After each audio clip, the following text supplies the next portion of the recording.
So ఈరోజు మనం discuss చేయబోయే టాపిక్ చాలా మూవీస్లో కామన్గా యూజ్ చేసే 180 రూల్ గురించి.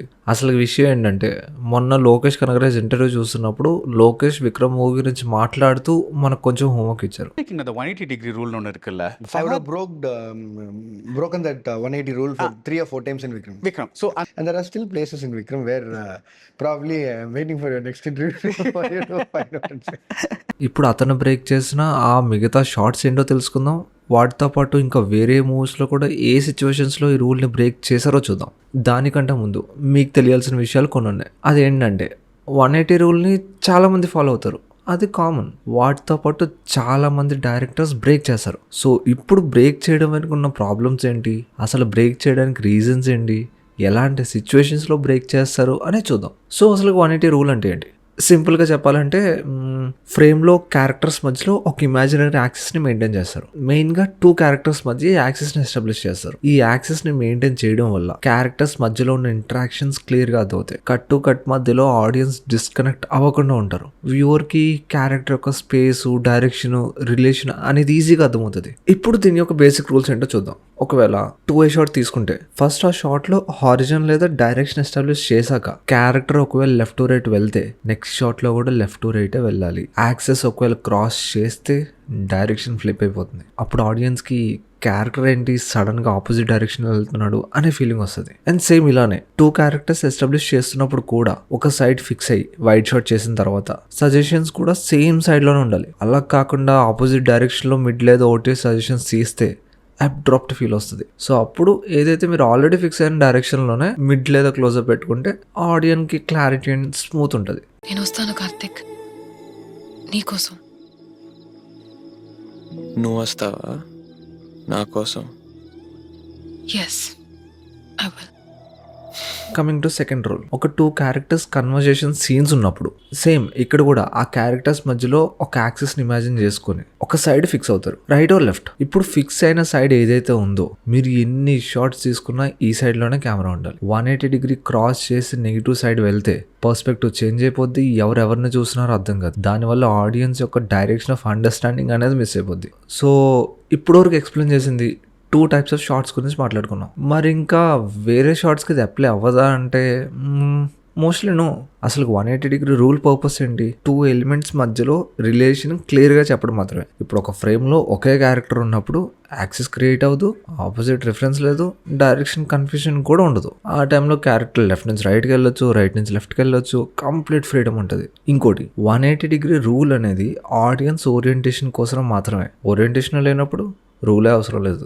ఒకవేళ 2 క్యారెక్టర్స్ ఉన్నప్పుడు కెమెరా మోషన్ అనేది సింగిల్ షాట్ లో ఉన్నా లేదా 2 క్యారెక్టర్స్ చుట్టూ స్పిన్ అవుతూ ఉన్నా మోస్ట్లీ అవసరం పడదు. ఎందుకు అని అంటే సింగిల్ మోషన్ లో క్యారెక్టర్ యొక్క డైరెక్షన్ అండ్ ఓరియంటేషన్ ఈజీగా అర్థమవుతుంది. ఈ ప్లేస్ లో ఎడిట్ కూడా క్రూషియల్ రోల్ ప్లే అవుతుంది. బెస్ట్ థింగ్ ఫ్రమ్ బ్యాట్మ్యాన్ కూడా ఎడిటే. ఈ షాట్ చూస్తే కెమెరా స్పిన్ అవ్వడం పాయింట్ కాదు, స్పిన్ అయిన తర్వాత వచ్చిన కట్ ఇంపార్టెంట్. ఎక్కడైతే కట్ అవుతుందో నెక్స్ట్ కట్ కూడా సేమ్ సైడ్ లోనే ఉంటుంది. ఈ సీన్ మొత్తం ఇదే ప్యాటర్న్ లో ఉంటుంది. అలా కాకుండా స్పిన్ లెఫ్ట్ సైడ్లో స్టాప్ అయ్యి నెక్స్ట్ కట్ రైట్ సైడ్ ఉంటే then this is the best example to distract the audience. మీరు ఒకవేళ నోటీస్ చేస్తుంటే సేమ్ కట్ ఈ సీన్లో 2 టైమ్స్ పడుతుంది. మళ్ళీ సేమ్ ఇదే మూవీలో జోకర్ ఇంట్రోగేషన్ సీన్లో ఇంటెన్షనల్గా 180 రూల్ని బ్రేక్ చేస్తారు. ఎప్పుడైతే ఆ కెమెరా ఇమాజినరీ లైన్ని క్రాస్ చేసి ఆపోజిట్ డైరెక్షన్ వెళ్తుందో దాన్ని రివర్స్ యాంగిల్ అంటారు. సేమ్ ఈ సీన్లో కూడా దాన్ని ఇండికేట్ చేస్తారు. జోకర్ తన పర్స్పెక్టివ్ నుంచి మాట్లాడుతూ బ్యాట్మ్యాన్ మీద తనకున్న ఐడియాలజీ చెప్తున్నప్పుడు కెమెరా క్రాస్ అవుతుంది. నోలెన్ కూడా వీళ్ళిద్దరి మధ్యలో ఉన్న ఆ లైన్ అరెస్ట్ చేసి వీళ్ళిద్దరూ ఆల్మోస్ట్ సిమిలరే అని ఇండికేట్ చేస్తారు. Harvey Dent. Where is Harvey? మనం స్టార్టింగ్లో మాట్లాడుకున్నది విక్రమ్ మూవీలో కూడా సేమ్ ఇలానే ఉంటుంది. సిచ్యువేషన్ కూడా ఆల్మోస్ట్ సేమే అనుకోండి. ఖైదీ మూవీ తర్వాత మళ్ళీ బిజోయ్ని ఈ సీన్లోనే చూస్తాం. అప్పటి వరకు మనకు బిజోయ్ అంటే ఒక సిన్సియర్ పోలీస్ ఆఫీసర్ గానే తెలుసు, కానీ ఎందుకు ఇలా మారాడో మనకు తెలియదు. సీన్ స్టార్ట్ అవుతూనే కెమెరా ఫ్రేమ్కి రైట్లోనే ఉంటుంది. తన ఎమోషనల్ ట్రామాని నరేట్ చేస్తున్నప్పుడు లెఫ్ట్కి స్లోగా ప్యాన్ అవుతుంది. అంటే తన ఇన్నర్ సెల్ఫ్లో ఎంత సఫర్ అవుతున్నాడో బిజోయ్ పర్స్పెక్టివ్ నుంచి అది. నా భార్య బిడ్డని చంపేశారు. మళ్ళీ ఫ్లాష్ బ్యాక్ ఫినిష్ అవ్వగానే కెమెరా రైట్ సైడ్కి వచ్చేస్తుంది. అప్పుడు అమర్ తన పర్స్పెక్టివ్ నుంచి మాట్లాడుతున్నాడు అనేసి. నీలా కుటుంబాన్ని కోల్పోయిన మిగతా పోలీసుల పరిస్థితి ఏంటి? సిటీ పరిస్థితి ఏంటి? లేక నీ భార్య బిడ్డలు మళ్ళీ తిరిగి వస్తారా? ఇలా సేమ్ ఫార్మాట్ ఈ సీన్లో 2 times జరుగుతుంది. నా చెత్త వల్ల చనిపోవాలా? We're cleaning it and we will clean it until it's clean. మీకు టెర్రరిస్టులకి ఏంటి తేడా? One man's revolution is another man's terrorism. మళ్ళీ ప్రీ క్లైమాక్స్లో కూడా ముందున్న సేమ్ ఫార్మాట్లో బ్రేక్ చేశారు. విజయ్ సంతానాన్ని చంపేద్దామనేసి విక్రమ్తో అన్నప్పుడు పాసిబుల్ సంతానాన్ని చంపడమే మంచిది. అప్పుడు క్యామ్ అంతా ఒక సైడ్ ఉంటుంది. విక్రమ్ తన ఐడియాలజీ ఇంకా వాళ్ళ కొడుకు ఐడియాలజీ చెప్తున్నప్పుడు 180 క్రాస్ చేసి ఆపోజిట్కి వెళ్తుంది. నా కొడుకు చనిపోయాడు. ఎందుకు? ఒక డ్రగ్ ఫ్రీ సొసైటీ కోసం దానికి ఒక మర్యాద లేదా సార్? ఈ నెక్స్ట్ చెప్పే 2 shots చాలా మైనర్ థింగ్స్, అసలు అంతా పట్టించుకోనక్కర్లేదు. ఏదైతే ఈ సీన్లో సజెషన్ షాట్స్ అన్ని క్యారెక్టర్స్కి లెఫ్ట్ సైడ్లోనే పడతాయి, కానీ వైడ్కి వెళ్ళేసరికి క్యారెక్టర్స్కి రైట్ సైడ్కి వెళ్తుంది కెమెరా. బహుశా ఈ వైడ్ షాట్ లెఫ్ట్ సైడ్ నుంచి తీగిపోవడానికి కారణం ఆ డోర్స్ బ్లాక్ అవుతాయి అనేసేమో. మరి ఆ సజెషన్ షాట్స్ కూడా ఈ సైడ్లోనే తీసుకోవచ్చు కదా అంటే ఏమో వాళ్ళకి ఆ సైడ్ మొత్తం షూట్ చేసిన తర్వాత గుర్తొచ్చిందేమో వైడ్ తీయాలనేసి. సేమ్ ఇలానే ఈ సీన్లో కూడా స్టార్టింగ్ అంతా క్యామ్ రైట్ సైడ్ ఉండి ఫ్రేమ్ సంతానానికి పెడతారు, కానీ సడన్ గా లెఫ్ట్ షిఫ్ట్ కొడుతుంది క్యామ్. దీంట్లో కూడా సంతానాన్ని ఫ్రేమ్ చేస్తారు. ఇలానే 2 cuts పడతాయి ఈ సీన్లో. అసలు ఎందుకు ఇలా యూజ్ చేస్తారో నాకు అర్థం కాలేదు. మీకేమైనా ఐడియా ఉంటే కింద కనిపిస్తున్న ఖాళీ స్థలం మీకోసమే, మీకు నచ్చింది లిఖించవచ్చు. వాటితో పాటు విక్రమ్ మూవీలో ఇంకేమైనా నేను మిస్ అయిన ఉంటే అదే చేతో వాటిని కూడా పడేయండి. అండ్ పూర్తులై మూవీలో కూడా కిల్లర్ గురించి ఇన్వెస్టిగేట్ చేస్తూ క్రైమ్ సైట్కి వెళ్ళిన తర్వాత ఎస్టాబ్లిష్ చేస్తూ స్టార్టింగ్ ఒక సైడ్ ఫిక్స్ అవుతారు. స్టార్టింగ్ లో సజెషన్స్ కూడా సేమ్ సైడ్ లోనే ఉంటాయి, కానీ శరత్ కుమార్ కిల్లర్ గురించి చెప్తూ కిల్లర్ ఐడియాలజీ గురించి, కిల్లర్ బిహేవియర్, అసలు ఎంత బ్రూటల్ గా చంపుంటాడో అని శరత్ కుమార్ ఎక్స్ప్లెయిన్ చేస్తున్నప్పుడు కెమెరా స్లోగా ఫ్రేమ్ రైట్ సైడ్ నుంచి లెఫ్ట్ కి వెళ్తుంది.